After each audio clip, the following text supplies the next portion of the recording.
ಏನೇ ಅಲ್ವಾ?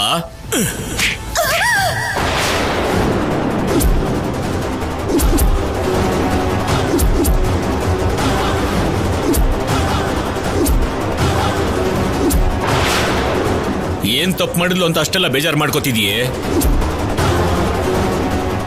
ನೀನು ಹುಚ್ಚು ಅತಿರೇಕಕ್ಕೆ ಹೋಗಿ ಯಾವ ಮೆಂಟಲ್ ಹಾಸ್ಪಿಟಲ್ಗೆ ಸೇರಿಸಬೇಕೋ ಇಲ್ಲ ಅಂದ್ರೆ ನೇರವಾಗಿ ಪ್ರಾಣನೇ ಬಲಿ ಕೊಡ್ತೀವ ಅಂತ ಭಯಪಟ್ಟು ನಿನ್ನನ್ನು ತಡೆಯೋದಕ್ಕೆ ಬೇರೆ ದಾರಿ ಇಲ್ಲದೆ ಕೊನೆಗೆ ಅಮ್ಮನವ್ರ ಹಾಗೆ ನಟಿಸಿ ನಿನ್ನನ್ನು ಕಾಪಾಡಿದ್ಲು. ಅದನ್ನ ಅರ್ಥ ಮಾಡ್ಕೊಳ್ದೇನೆ ಪ್ರತಿಯೊಂದಕ್ಕೂ ಕಲ್ಯಾಣಿಗೆ ಬೈಯೋದು ನಿನಗೆ ತುಂಬಾ ಅಭ್ಯಾಸ ಆಗೋಗಿದೆ. ಒಂದ್ಸಲ ನೀನೇ ಯೋಚನೆ ಮಾಡಿ ನೋಡು. ದೇವರು ಪ್ರತ್ಯಕ್ಷ ಆಗ್ಬೇಕು ಅಂತ ನೀನು ನಾಲ್ಗೆಗೆ ತ್ರಿಶೂಲನ ಚುಚ್ಕೊಂಡವಳು. ಇನ್ನು ಸ್ವಲ್ಪ ಹೊತ್ತಾಗಿದ್ರೆ ಪ್ರಾಣನೇ ತಕ್ಕೋತಾ ಇದೆಯಲ್ವಾ? ನಿನ್ನ ಮೂರ್ಖತನ ಅವಳಿಗೆ ಚೆನ್ನಾಗಿ ಗೊತ್ತಿರೋದಕ್ಕೆ ನಿನ್ನ ಕಾಪಾಡೋದಕ್ಕೋಸ್ಕರನೇ ಅವಳು ಅಮ್ಮನವ್ರ ಹಾಗೆ ವೇಷ ಹಾಕೊಂಡ್ ಬಂದ್ಲು. ಅವಳು ಮಾಡಿರೋ ಒಳ್ಳೆ ಕೆಲಸದ ಬಗ್ಗೆ ಯೋಚನೆ ಮಾಡ್ದೇನೆ ಅದ್ರಲ್ಲೂ ಕೂಡ ನೀನ್ ಕೆಟ್ಟದನ್ನೇ ಯೋಚನೆ ಮಾಡ್ತಿದ್ಯಲ್ಲ. ನೀನು ಉದ್ಧಾರ ಆಗಲ್ವೇ? ನೀನ್ ಈಗ ಅಲ್ಲ ಯಾವತ್ತಿಗೂ ಉದ್ಧಾರ ಆಗಲ್ಲ. ನನ್ನನ್ನ ಸಮರ್ಥಿಸ್ಲಿಲ್ಲ ಅಂತ ಕೂಗಾಡ್ತೀಯ. ಅಷ್ಟಕ್ಕೂ ನಿನ್ನನ್ನು ಯಾಕೆ ಸಮರ್ಥಿಸ್ಬೇಕೆ? ಏನ್ ಮಾಡಿದೆ ಅಂತ ಸಮರ್ಥಿಸ್ಬೇಕು?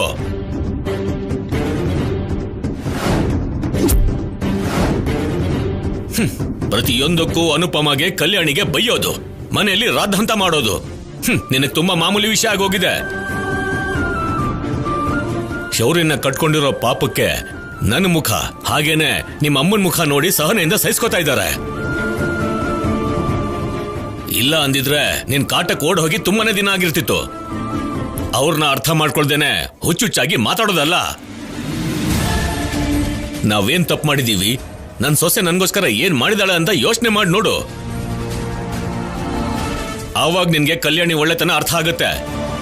ಕಲ್ಯಾಣಿನ ನಾವೆಲ್ಲರೂ ಯಾಕೆ ಸಪೋರ್ಟ್ ಮಾಡ್ತಿದೀವೋ ನಿನಗೂ ಅರ್ಥ ಆಗುತ್ತೆ.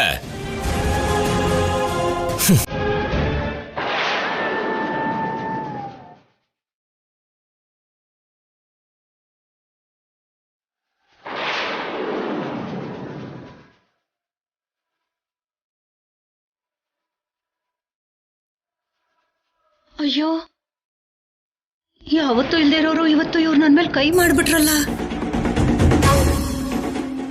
ಈ ಮನೆಯಲ್ಲಿ ಪ್ರತಿಯೊಬ್ರು ನಾನೇ ಕೆಟ್ಟೋಳು ಅನ್ನೋ ಹಾಗೆ ಮಾತಾಡ್ತಾ ಇದ್ದಾರೆ. ಇನ್ನು ನಾನು ಹೀಗೆ ಇದ್ರೆ ಸರಿ ಹೋಗಲ್ಲ.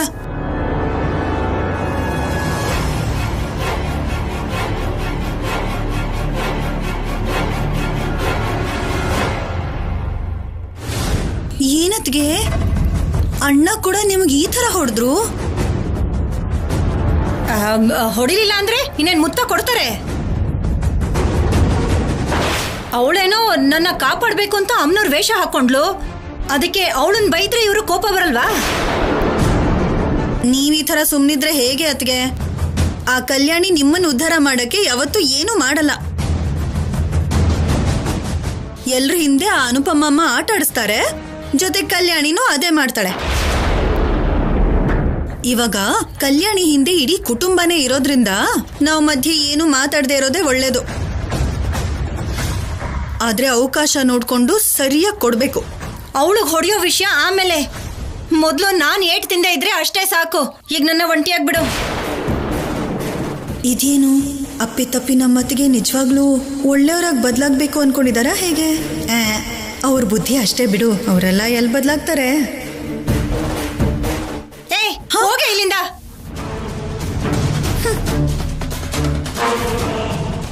ಅಮ್ಮ,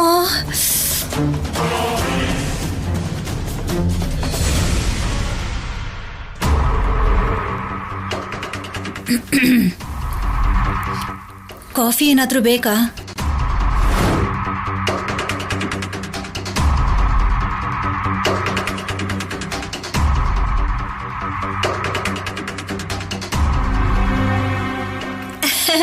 ಅನುಪಮ ಇಲ್ಲಿ ಎಲ್ಲೂ ಕಾಣಿಸ್ತಾನೆ ಇಲ್ಲ.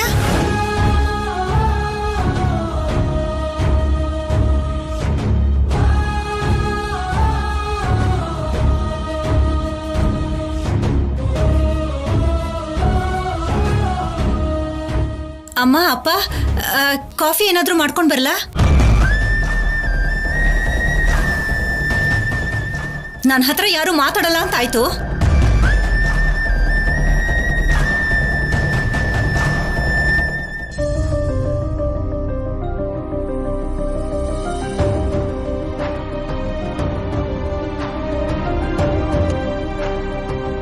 ಕಲ್ಯಾಣಿ. ಮನೇಲಿರೋರೆಲ್ಲರೂ ನನ್ನ ಜೊತೆ ಮಾತಾಡೋದನ್ನ ಬಿಟ್ಟಿದ್ದಾರೆ. ಅವ್ರು ಮಾತ್ರನಾ ಅಥವಾ ನೀನು ಮಾತು ಬಿಟ್ಟಿದ್ಯಾ? ಅಯ್ಯೋ, ಹಾಗ್ಯಾಕೆ ಹೇಳ್ತೀರಾ ಅತ್ತೆ? ನಿನಗ್ ಬೈದಿದ್ದಕ್ಕೆ ಅವ್ರೆಲ್ರಿಗೂ ಅಷ್ಟು ಕೋಪ ಬಂದಿದೆ. ಆ ಕೋಪ ನಿನಗ್ ಬರ್ದೇ ಇರತ್ತಾ? ಛೆ, ಹಾಗೇನಿಲ್ಲ ಅತ್ತೆ. ನನ್ನ ಬೈಯೋ ಹಕ್ಕು ನಿಮ್ಗೆ ಯಾವಾಗ್ಲೂ ಇರತ್ತೆ. ನೀವಂದ್ರೆ ನನ್ಗೆ ಯಾವಾಗ್ಲೂ ಇಷ್ಟನೇ. ಏನು ಸಣ್ಣ ಪುಟ್ಟ ಅಪಾರ್ಥ ಆಗಿದೆ ಅಂತ ಅದಕ್ಕೋಸ್ಕರ ನಿಮ್ಮನ್ ದೂರ ಮಾಡ್ಕೋತೀನ? ಆದ್ರೆ ನೀವ್ ನನ್ನಲ್ಲಿ ಕೆಟ್ಟದ್ದನ್ನ ಹುಡುಕ್ತಾ ಇದ್ದೀರಾ. ಎಲ್ಲಾರ್ಗೂ ಒಳ್ಳೇದಾಗ್ಬೇಕು ಅಂತ ಬಯಸೋಳಲ್ಲಿ ನೀವೇ ಹೀಗೆ ಕೆಟ್ಟದ್ದನ್ನ ಹುಡುಕ್ತಿರೋದು. ಹಾಗಲ್ಲ ಏನಿಲ್ಲ ಬಿಡು. ನಿನ್ನ ಮೇಲೆ ನಾನ್ ಯಾಕೆ ಕೋಪ ಮಾಡ್ಕೊಳ್ಳಿ? ಬೇಕು ಅಂತಾನೆ ಮೋಕ್ಷನ್ನ ದೇವ್ರು ಮಾಡ್ಬಿಟ್ಟೆ. ಅವನನ್ನ ಅಡ್ಡ ಇಟ್ಕೊಂಡು ನನ್ನ ಆಟ ಆಡಿಸ್ಬಿಟ್ಟೆ. ಅಷ್ಟಕ್ಕೂ ಅವನು ಸಂಪದನ್ ಮಗ. ಹಾಗೆ ಹೇಳ್ಬಿಡಿ ಅತ್ತೆ, ಅವನು ನನ್ ಮಗ. ಹಾಗಂತ ನೀನ್ ಅನ್ಕೊಂಡ್ರೆ ಸರಿ ಹೋಗ್ಬಿಡತ್ತಾ? ಅವನೇ ನಿನ್ ಹೆತ್ತ ಮಗ ಅಲ್ವಲ್ಲ. ಅವನು ನನ್ ಮೊಮ್ಮಗ ಅಲ್ಲ ಅಂತ ನಾನು ಯಾವತ್ತಿಂದನೋ ಹೇಳ್ತಾ ಇದ್ದೀನಿ. ಅತ್ತೆ,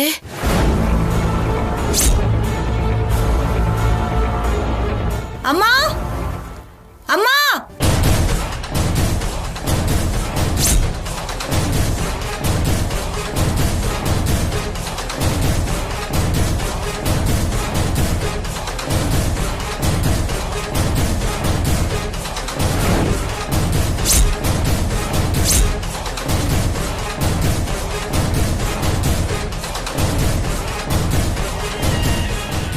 ಏನಿದು ಕಲ್ಯಾಣಿ?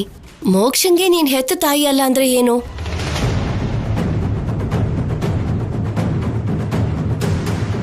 ಅತ್ತೆ ಏನೋ ಹಾಗೆ ಹೇಳ್ತಾರೆ ಬಿಡು. ಆದ್ರೆ ನೀನು ಅವನ್ನ ಹೆತ್ತ ತಾಯಿಗಿಂತ ಹೆಚ್ಚಾಗಿ ನೋಡ್ಕೊಂಡಿದ್ಯಾ?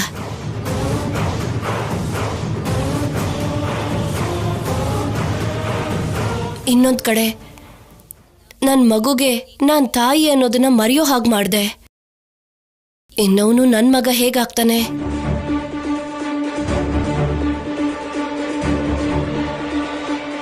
ಇಲ್ಲೋಡು, ನಾನು ಮಗು ಹೆರ್ತಾ ಇದ್ದೀನಿ. ಇನ್ನು ಮೋಕ್ಷನ ನಿನ್ನಿಂದ ದೂರ ಮಾಡೋರು ಯಾರು?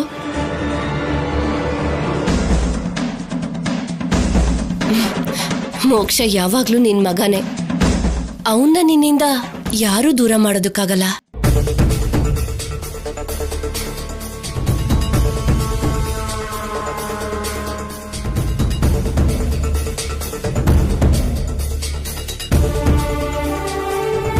ಸಿದ್ದು, ಇವಾಗ ಹೇಗಿದೆ? ಆರಾಮಾಗಿದೆಯಾ? ಪರವಾಗಿಲ್ಲ, ಆರಾಮಾಗಿದ್ದೀನಿ.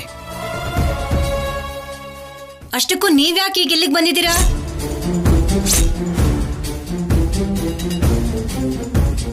ನಾವಿವಾಗ ಪೂರ್ತಿ ಬದಲಾಗಿದ್ದೀವಿ. ನಮ್ಗಾದ್ರೂ ಯಾರಿದ್ದಾರೆ? ಇರೋದ್ ನೀವೇ. ಏನೋ ಅದೃಷ್ಟ ಚೆನ್ನಾಗಿರೋದಕ್ಕೆ ಪ್ರಾಣಾಪಾಯದಿಂದ ಪಾರಾದೆ. ಪಾರಾದ್ಯಲ್ಲ, ಈಗ ಮನೇಲೇ ಇರ್ಬೋದಲ್ಲ. ಸ್ವಲ್ಪ ಕಮ್ಮಿ ಆಯ್ತು ಅಂತ ಹೀಗೆ ಮನೆ ಮನೆ ತಿರುಗೋದು ಯಾಕೆ? ಅತ್ತೆ, ಇನ್ನೊಂದು 2 ದಿನದಲ್ಲಿ ನನ್ಗೆ 6 ತಿಂಗಳು ತುಂಬುತ್ತೆ. ಸೀಮಂತ ಮಾಡ್ಬೇಕಲ್ಲ. ನನಗೆ ಸೀಮಂತ ಮಾಡೋದಕ್ಕೆ ಯಾರಿದ್ದಾರೆ? ಅದಕ್ಕೆ ನಿಮ್ಮೆಲ್ಲರ ಜೊತೆ ನಿಮ್ ಮುಂದೆ ಸೀಮಂತ ಮಾಡ್ಕೋಬೇಕು ಅನ್ನೋದೇ ನನ್ನ ಆಸೆ. ಏನೀಗ ನಿನ್ನ ನನ್ನ ಮನೇಲಿ ಇಟ್ಕೊಂಡು ಜೊತೆಗೆ ನಿನ್ ಮಗುಗೆ ತೊಟ್ಲು ಬೇರೆ ತಂದು ಕೊಟ್ಟು ಕಳಿಸ್ಬೇಕಾ?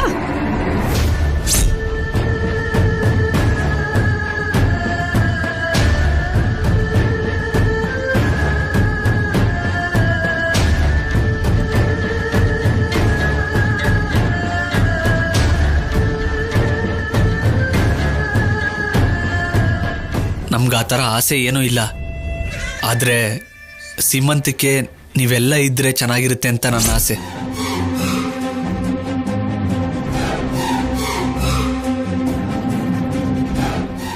ನಡೆದಿದ್ದನ್ನ ಮನ್ಸಲ್ಲಿ ಇಟ್ಕೊಳ್ದೆ ನೀವೆಲ್ಲರೂ ಬಂದು ನನಗೆ ಆಶೀರ್ವಾದ ಮಾಡಿದ್ರೆ ನನಗಷ್ಟೇ ಸಾಕು.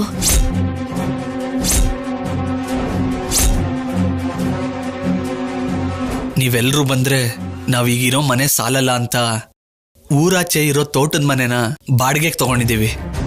ಇನ್ಮೇಲಿಂದ ನಾವು ಅಲ್ಲೇ ಇರ್ತೀವಿ. ನೀವೆಲ್ಲರೂ ತಪ್ಪದೆ ಬರಬೇಕು.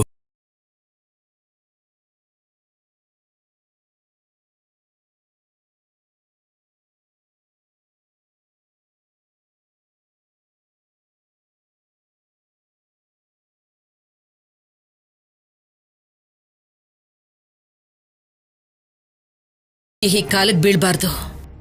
ಅಜ್ಜಿ, ನನಗೆ ಅಂತ ಯಾರೂ ಇಲ್ಲ. ಇದ್ದ ತಾತ ಕೂಡ ನನ್ ಬಿಟ್ಟು ಹೋಗ್ಬಿಟ್ರು. ಸಿದ್ದು ಕಡೆಯಿಂದ ಬರೋರು ಕೂಡ ಯಾರೂ ಇಲ್ಲ. ಸೀಮಂತ ಮಾಡ್ಕೋಬೇಕು ಅಂದ್ರೆ ದೊಡ್ಡವ್ರ ಆಶೀರ್ವಾದ ಇರ್ಲೇಬೇಕಂತೆ. ಅದಕ್ಕೆ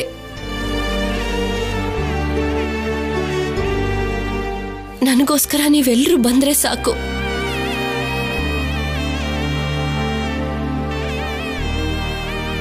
ನಿಮ್ ಒಳ್ಳೆ ಮನ್ಸಿಂದ ನನಗೆ ಆಶೀರ್ವಾದ ಮಾಡಿದ್ರೆ ನನ್ ಮಗು ಭವಿಷ್ಯ ಚೆನ್ನಾಗಿರುತ್ತೆ ಅನ್ನೋ ನಂಬಿಕೆ ನನಗೆ. ಬರ್ತೀರಲ್ವಾ?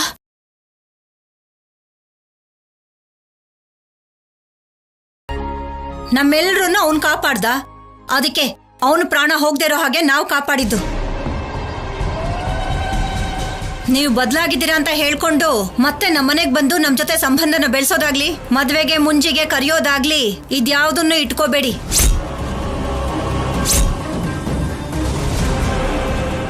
ದಮಯಂತಿ, ಬಸ್ರಿ ಹೆಂಗ್ಸ್ ಮುಂದೆ ಯಾಕೆ ಹಾಗೆ ಮಾತಾಡ್ತೀಯ? ಬಾಯ್ ಬಿಟ್ಟು ನನಗ್ಯಾರೂ ಇಲ್ಲ, ಎಲ್ರೂ ಬನ್ನಿ ಅಂತ ಕರೀತಿದ್ದಾಳೆ. ಹೋಗೋಣ, ಅದ್ರಲ್ಲಿ ತಪ್ಪೇನಿದೆ?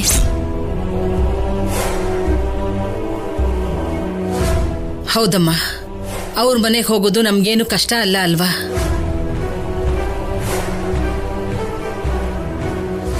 ಆಗ್ಲಿ, ನಮ್ ಕೈಯಾರನೇ ಸೀಮಂತ ಮಾಡೋಣ, ಆಶೀರ್ವಾದ ಮಾಡ್ಬರೋಣ.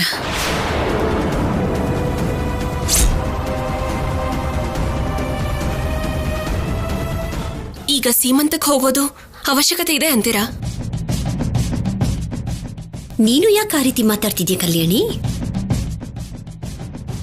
ಸಂಪದ, ನೀನ್ ಹೊರಡಮ್ಮ. ನಿನ್ ಸೀಮಂತನಕ್ಕೆ ನಾವೆಲ್ಲರೂ ಬರ್ತೀವಿ. ಎಲ್ಲ ಚೆನ್ನಾಗಿ ನಡೆಯುತ್ತೆ, ಸರಿನಾ? ತುಂಬಾ ಥ್ಯಾಂಕ್ಸ್ ಅಮ್ಮ. ನೀವು ಬರ್ತಿರೋ ಬರಲ್ವೋ ಅನ್ನೋ ಭಯದಲ್ಲೇ ಇಲ್ಲಿಗೆ ಬಂದ್ವಿ. ನೀವ್ ಈ ಮಾತು ಹೇಳಿದ್ಮೇಲೆ ಈಗ ನನ್ನ ಮನ್ಸಿಗೆ ಎಷ್ಟೋ ಸಮಾಧಾನ ಆಯ್ತು.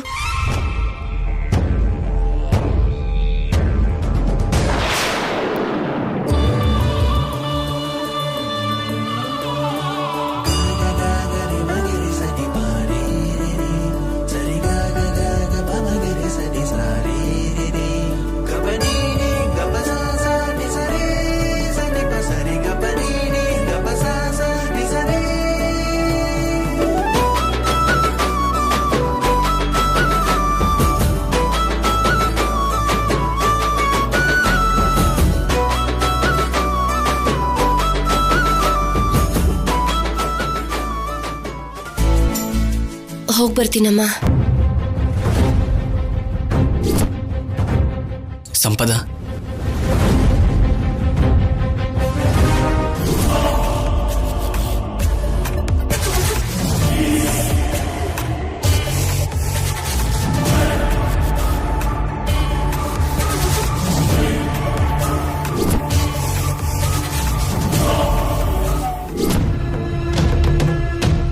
ಸ್ಯಾಮ್, ನಾವಂತೂ ಕರೆದ್ವಿ, ಅವ್ರು ಬರ್ತಾರೆ ಅಂತ್ಯಾ? ಖಂಡಿತ ಬರ್ತಾರೆ. ಅನುಪಮಮ್ಮ ಮಾತು ಕೊಟ್ಟಿದಾರಲ್ಲ, ಅವ್ರು ಹೇಳಿದ್ಮೇಲೆ ಆ ಮನೆಯಲ್ಲಿ ಯಾರು ಇಲ್ಲ ಅನ್ನೋದಿಲ್ಲ. ಆದ್ರೆ ನಮ್ಮ ಮಾಜಿ ಅತ್ತೆಗೆ, ಆ ಕಲ್ಯಾಣಿಗೆ ಮಾತ್ರ ನಮ್ಮ ಮೇಲೆ ಅನುಮಾನ ಕಡಿಮೆ ಆದಾಗಿಲ್ಲ. ಅವ್ರಿಗೆ ಅನುಮಾನ ಇದ್ರು ಇಲ್ಲದೆ ಇದ್ರು ನಮ್ಗೆ ಆಗೋ ನಷ್ಟ ಏನೂ ಇಲ್ಲ ಸ್ಯಾಮ್. ಅವ್ರ ಅನುಮಾನ ನಿಜ ಅಂತ ಗೊತ್ತಾಗೋ ಅಷ್ಟರಲ್ಲಿ ನಮ್ಮ ಕೆಲಸ ನಾವು ಮುಗಿಸ್ಕೋಬೇಕು ಸ್ಯಾಮ್. ನಮಗೆ ಬೇಕಾಗಿರೋದು ಅವ್ರು ನಿನ್ನ ಸೀಮಂತಕ್ಕೆ ಬರಬೇಕು ಅನ್ನೋದಷ್ಟೇ. ಅಯ್ಯೋ ಸಿದ್ದು, ಏನೋ ಇದು? ನೀವು ಮಾಡ್ತಿರೋದು ಸರಿನಾ? ಏನಕ್ಕ? ಸೀಮಂತ ಅಂತಿದ್ದೀರಾ, ಮನೆಯವ್ರನ್ನೆಲ್ರೂ ಬನ್ನಿ ಅಂತ ಕರಿತಿದ್ದೀರಾ. ಏನಾದ್ರೂ ತೊಂದರೆ ಆದ್ರೆ? ಅಕ್ಕ, ನೀನ್ ಸುಮ್ಮನೆ ಇದ್ರೆ ಯಾವ ಕಡೆ ಯಾವ ತೊಂದರೆನೂ ಬರಲ್ಲ. ನೀನ್ ಸುಮ್ಮನೆ ಹೀಗೆ ಮಾತಾಡ್ತಿದ್ರೇನೆ ಎಲ್ಲಾ ಕಡೆ ತೊಂದರೆ ಆಗೋದು. ಅಷ್ಟಕ್ಕೂ ನಿನ್ ಮಕ್ಕಳ ಭವಿಷ್ಯಕ್ಕೋಸ್ಕರನೇ ನಾವು ಮಾಡೋ ಈ ಕೆಲಸ ಉಪಯೋಗ ಆಗತ್ತೆ. ಅದಕ್ಕೆ ನೀನ್ ಕಾಮಾಗಿದ್ರೆ ತುಂಬಾ ಒಳ್ಳೇದು. ಲೇ, ಯಾವಾಗ್ಲೂ ನಿನ್ ಮನ್ಸ್ ಬಂದಂಗ್ ಕೆಲಸ ಮಾಡ್ತಾ ಹೋಗ್ತೀಯ, ಮಧ್ಯೆ ಸಿಕ್ಕಾಕೊಳ್ಳೋದು ನಾನು. ಈ ಸಲ ಏನಾಗುತ್ತೋ ಅಂತ ನನಗ್ ಭಯ ಆಗ್ತಿದೆ ಕಣೋ. ಏನಾಗಲ್ಲ ಬಿಡಿ ಚಿಕ್ಕಮ್ಮ, ಈ ಸಲ ಎಲ್ಲ ನಾವ್ ಅನ್ಕೊಂಡ್ ಹಾಗೆ ನಡೆಯುತ್ತೆ. ಹೌದು, ಮೊನ್ನೆ ಏನೋ ನಿನಗ್ ಮೋಕ್ಷ ಬೇಕು ಅಂತ ಹೇಳ್ದೆ. ಇವಾಗ ನೋಡಿದ್ರೆ ಆ ಕಲ್ಯಾಣಿಗೆ ಮೋಕ್ಷ ನನ್ ಮಗ ಅಲ್ಲ ನಿನ್ ಮಗನೇ, ನೀನೇ ಇಟ್ಕೋ, ನನಗ್ ಇನ್ನೊಂದ್ ಮಗು ಹುಟ್ತಿದೆ ಅಂತ ನೀನ್ ಏನೇನೋ ಹೇಳ್ದೆ. ಕೆಲವು ವಿಷಯ ನಿಮ್ಗೆ ಅರ್ಥ ಆಗಲ್ಲ ಚಿಕ್ಕಮ್ಮ. ಹೇಗೂ ಸೀಮಂತಕ್ಕೆ ಬರ್ತಿರಲ್ಲ, ಅಲ್ಲೇ ನಿಮ್ಗೆಲ್ಲ ಕ್ಲಿಯರ್ ಆಗಿ ಗೊತ್ತಾಗತ್ತೆ. ಅಲ್ಲ, ಕಲ್ಯಾಣಿ ಮೋಕ್ಷನ ನನ್ ಮಗ ಅಂತ ಹೇಳ್ತಾಳೆ. ಅಂಥದ್ರಲ್ಲಿ ನನ್ ಕಂದನ ನಾನು ಈಸಿಯಾಗಿ ಕಿತ್ಕೊಂಡ್ರೆ ಏನ್ ಯೂಸ್ ಇದೆ ಹೇಳು? ಕಲ್ಯಾಣಿ ತನ್ನ ಕೈಯಿಂದಾನೆ ಅಳತ ಮಗುನ್ ವಾಪಸ್ ಕೊಡ್ಬೇಕು. ಆ ಪರಿಸ್ಥಿತಿಗಳನ್ನ ತರ್ತೀನಿ. ಅವನೇನೋ ಹೇಳ್ತಿದ್ದಾನೆ, ನೀನೇನೋ ಹೇಳ್ತಿದ್ಯಾ. ನನಗಂತೂ ಒಂದು ಅರ್ಥ ಆಗ್ತಿಲ್ಲ. ಇವಾಗ ನಿಂಗೆ ಅರ್ಥ ಆಗಿಲ್ಲ ಅಂದ್ರು ಮುಂದಕ್ಕೆ ನಿಂಗೆ ಅರ್ಥ ಆಗುತ್ತೆ ಅಕ್ಕ. ಲೇ ಸಿದ್ದು, ಅಯ್ಯೋ ಅದ್ ಹಾಗಲ್ವೋ, ನನ್ ಮಾತ್ ಕೇಳೋ. ಅಲ್ಲ, ಒಂದ್ ನಿಮಿಷ ಇಲ್ಲಿ ಕೇಳಿ. ಮರ್ತೋಗ್ದೆ ಸೀಮಂತಕ್ಕೆ ಬನ್ನಿ ಚಿಕ್ಕಮ್ಮ. ಅವರೆಲ್ಲ ಬರ್ತಿದಾರಲ್ಲ ಅಂತ ನೀವು ಬರ್ದೇ ಇರ್ಬೇಡಿ. ಸಂಪದ, ಡ್ರೈವರ್ ಹೊರಡಿ. ಅಯ್ಯೋ ಸಿದ್ದು,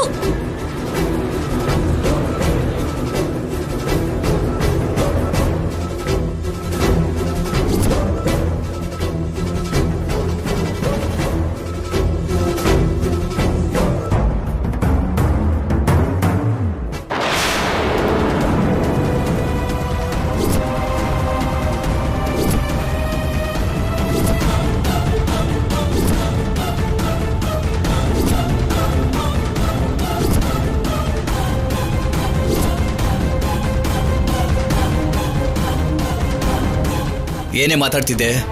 ಹಾ, ಅಯ್ಯೋ ನಾನೇನ್ ಮಾತಾಡ್ತೀನಿ ರೀ. ಸಿದ್ದು ಸಂಪದ ತುಂಬಾ ದಿನ ಆದ್ಮೇಲೆ ಮನೆಗ್ ಬಂದಿದ್ರು. ಮೊನ್ನೆ ತಾನೇ ಹಾಸ್ಪಿಟಲಿಗೆ ಅಡ್ಮಿಟ್ ಆಗಿದ್ದ. ಆಟೋವರೆಗೂ ಬಿಟ್ಟು ಬರೋಣ ಅನ್ಕೊಂಡೆ ರೀ, ಅಷ್ಟೇ. ಅಷ್ಟೇನಾ? ಇನ್ನೇನಾದ್ರೂ ಪ್ಲಾನ್ ಮಾಡ್ತಾ ಇದ್ದೀರಾ? ಹಾ, ಅಯ್ಯೋ ರಾಮ ಅಂತದೇನು ಇಲ್ಲ ರೀ. ನೀನು ಒಬ್ಳೇ ಇಲ್ಲಿ ತನಕ ಬಂದು ನಮ್ಮೆಲ್ರ ಮುಂದೆ ಮಾತಾಡ್ದೆ ಇಲ್ಲಿ ಬಂದು ಮಾತಾಡಿದ್ಯಾ ಅಂತಂದ್ರೆ ಏನೋ ಇದ್ದೇ ಇರುತ್ತೆ. ಹಾ, ಅಯ್ಯೋ ನನ್ ಮೇಲೆ ಆಣೆರಿ. ಚಿಚಿ, ನಿಮ್ ಮೇಲೆ ಆಣೆರಿ. ಆ ತರದ್ ಏನೂ ಇಲ್ಲ. ಏನೂ ಇಲ್ಲ ಅಂತಂದ್ರೆ ಒಳ್ಳೇದು. ಏನಾದ್ರೂ ಇದ್ರೆ ಈ ಸಲ ನಿನ್ನ ಈ ಮನೇಲಿ ಇರೋದಿಕ್ ಬಿಡಲ್ಲ.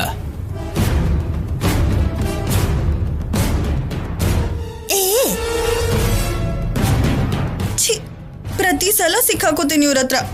ಇಷ್ಟರಲ್ಲಿ ಸರಿ ಹೋಯ್ತು, ನನ್ ಮಾತ್ ಕೇಳಿಸ್ಕೊಂಡಿಲ್ಲ.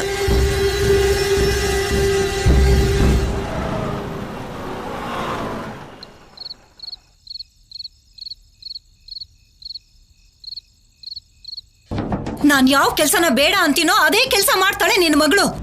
ಅದಕ್ಕೆ ನನಗ್ ಕೋಪ ಬರೋದು. ಇವಾಗ ಏನಾಯ್ತು ಅಂತ?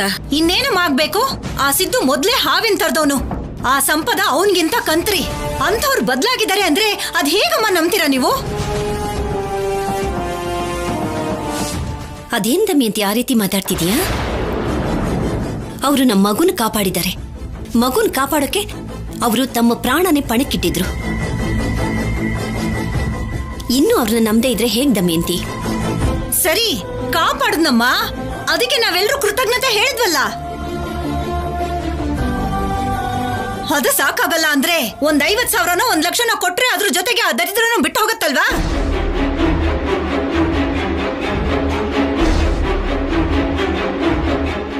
ಈಗ ಸಂಪದ ಅವನ್ ಹೆಂಡತಿ ಆಗಿರೋದ್ರಿಂದ ಅವ್ರಿಗೂ ನಮ್ಗೂ ಯಾವ ಸಂಬಂಧನೂ ಇಲ್ಲ. ಮತ್ತೆ ಸಂಬಂಧ ಬೆಳೆಸೋ ಅಗತ್ಯ ಇದ್ಯಾ? ಬೇಡ ಅಂತಾನೆ ನಾವಿಷ್ಟು ದಿನ ದೂರ ಇಟ್ಟಿದ್ದು. ಆದ್ರೆ ಅವ್ರಾಗ ಅವರೇ ನಮ್ಮನೆ ಹೊಸ್ಲಿಗೆ ಬಂದು ನಿಮ್ಮನ್ನ ಬಿಟ್ರೆ ನಮ್ಗೆ ಯಾರಿದಾರಮ್ಮ?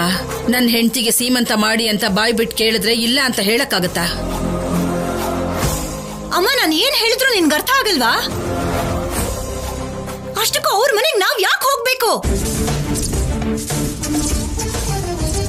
ಸೀಮಂತ ಬೇಕಿದ್ರೆ ಅವ್ರು ಮಾಡ್ಕೋತಾರೆ. ನಾವ್ ಹೋಗ್ ಮಾಡ್ಬೇಕೇನ ಅದನ್ನೆಲ್ಲ? ದಮಯಂತಿ, ಅವ್ರು ನಮ್ಮನ್ನ ಕರೆದಿದ್ದು ಕೇವಲ ಸೀಮಂತಕ್ಕೆ ಬನ್ನಿ ಅಂತಷ್ಟೇ, ಆಸ್ತಿ ಭಾಗ ಮಾಡೋಕಲ್ಲ ತಿಳ್ಕೊ. ಅವ್ರ ಮನೆವರೆಗೂ ಹೋಗಿ ಅವ್ರಿಗೆ ಆಶೀರ್ವಾದ ಮಾಡಿ ಅಕ್ಷತೆ ಕಳ ಹಾಕಿ ಬರೋದ್ರಲ್ಲಿ ನಮ್ಗಾಗೋ ನಷ್ಟ ಆದ್ರೂ ಏನು? ನೋಡ್ ದಮಯಂತಿ, ಒಂದ್ ಹೆಣ್ಣಿನ ಜೀವನದಲ್ಲಿ ಸೀಮಂತ ಮಾಡ್ಕೊಳ್ಳೋದು ಅಂದ್ರೆ ಅದೊಂದು ದೊಡ್ಡ ಆನಂದ, ವರ. ತಾಯಿ ಆಗೋಳ್ಗೆ 4 ಜನ ಮುತ್ತೈದೆಯರು ಸುತ್ತ ಸೇರಿ 4 ಒಳ್ಳೆ ಮಾತುಗಳನ್ನ ಹೇಳಿ ಅವಳು ಮನ್ಸಲ್ಲಿರೋ ಭಯನ ದೂರ ಮಾಡೋದಕ್ಕೆ ಸೀಮಂತ ಅಂತ ಮಾಡ್ತಾರೆ.